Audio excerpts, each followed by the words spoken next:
It's Brian Preston, the Money Guy. All right, this next question is from Earl. Earl says, I'm 38, I already have a lot saved for retirement. That's great. A simulator said I am saving too much, 33% of my income. Is it possible to save too much for retirement? Yeah, there's a fine line between financial mutant and miser. I've shared with you guys a lot of life experiences in the fact that I'm okay, Earl, if you're saving 33%, but you're also living your best life ever. If you are a person, though, you're finding that you're eating ramen every night, you're not going on vacation. When your friends go out, they know that you're not, offering to pick up the tab for drinks or anything like that ever.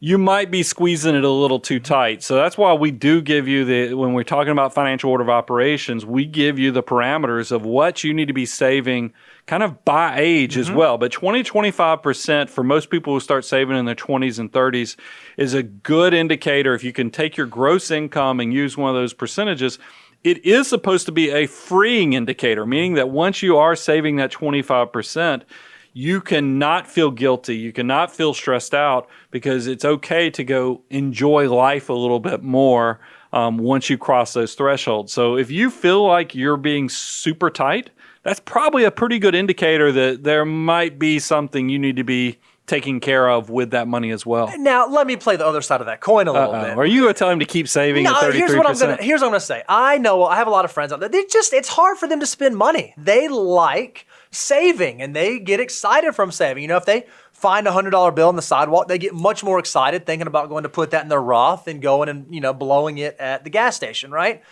There are a lot of people who fall in that category.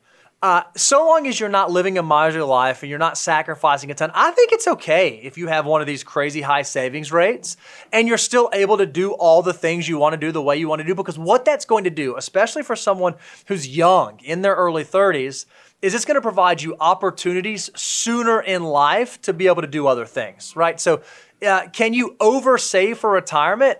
Yeah, probably if you're thinking about an average 65-year-old age retirement. But if you save really aggressively early on, that's not to say that you might not have the option to leave the workforce at 60 or at 55 or at 50 if you've saved accordingly.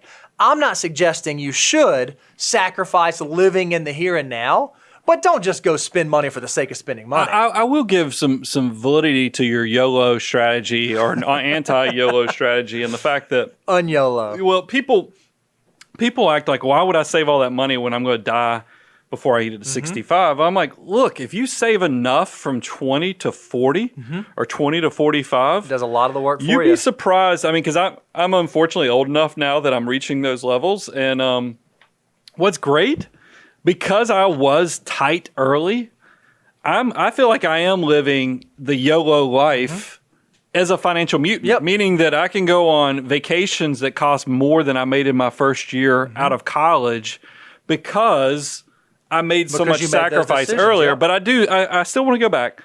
Don't be a miser. I want you to be charitable. I want you to make sure you're enjoying life, because I have picked on you, Bo, and the fact that achievers, especially people who like checking the box on life goals, sometimes you don't take a deep enough breath to enjoy each phase of your life. You're only going to be in your 20s once. You're only going to be in your 30s. Be responsible with that free will. I want you to be a financial mutant and save well, but I also want you to look back on your 20s and 30s and feel like you actually were there. You were present for your 20s and 30s. So I think there's a fine balance there. You know what? I'll give you that one. I think we both agreed with each other on that one.